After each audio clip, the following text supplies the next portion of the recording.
You're safe in the coffin, the tragically dead brother, while I'm lying my ass off to this man who could put me in prison for the rest of my life. She knew Joseph would never let that happen. If necessary, he'd give the official a push to believe her. Right now, he was having too much fun listening to her squirm, and she supposed she deserved it. She was making him do something highly dangerous, and he would be blamed more than she would be if anything went wrong.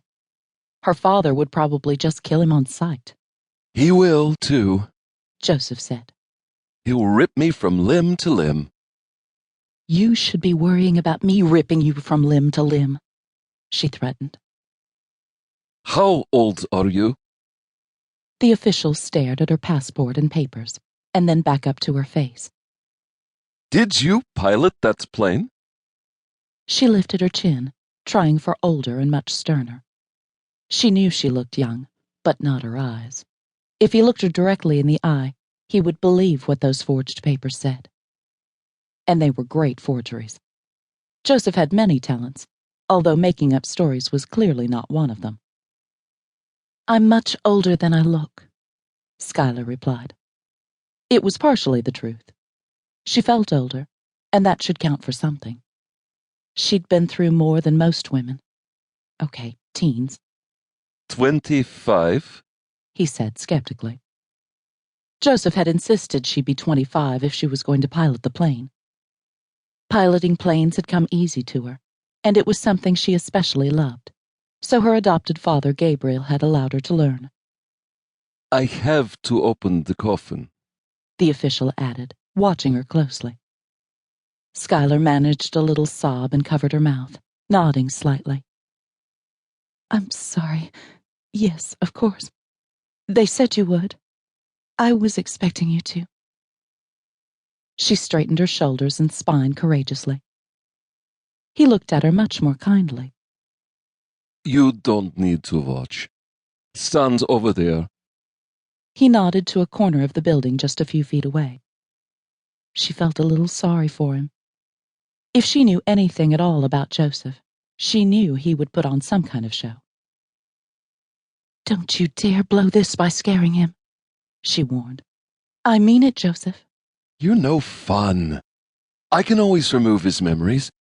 Wouldn't it be so delicious to do an impression of Count Dracula? I've watched the movie 1,000,000 times. I've got the look and accent down perfectly. He sounded far too eager. It took a lot of discipline to keep amusement from her mind where he could read it. She didn't doubt for a moment that Joseph could do a perfect Dracula impression. Resist the urge. We aren't out of the woods, and we can't afford to take any chances. We're in Carpathian territory, or at least close enough that someone might be near us to sense the use of energy. Restrain yourself, Joseph. He heaved a sigh. No matter what the outcome, your father is going to kill me. A slow and painful death, too. I should be able to have a little fun. That was hitting very close to the truth. Gabriel was going to murder all of them, but if their plan worked, it would be well worth it. She gave Varga a small, grateful smile and moved away from the coffin. Standing in the open door, her arms wrapped around her middle for comfort, she stared outside into the gathering darkness, holding herself very still. Their plan had to work. Behave, Joseph, or else. Gabriel's in London, and I'm here. She had never been on the receiving end of Gabriel's wrath, but he and her Uncle Lucian were legendary vampire hunters. The Carpathian people, most extremely powerful, whispered their names in awe. You've got a point. Laughter bubbled over in Joseph's voice. What a sorry waste of a good coffin. Now there was disgust in his tone. Schuyler couldn't tell if he was going to behave or not. It was impossible with Joseph. He marched to his own drum. She sent up a silent prayer, hoping for the best.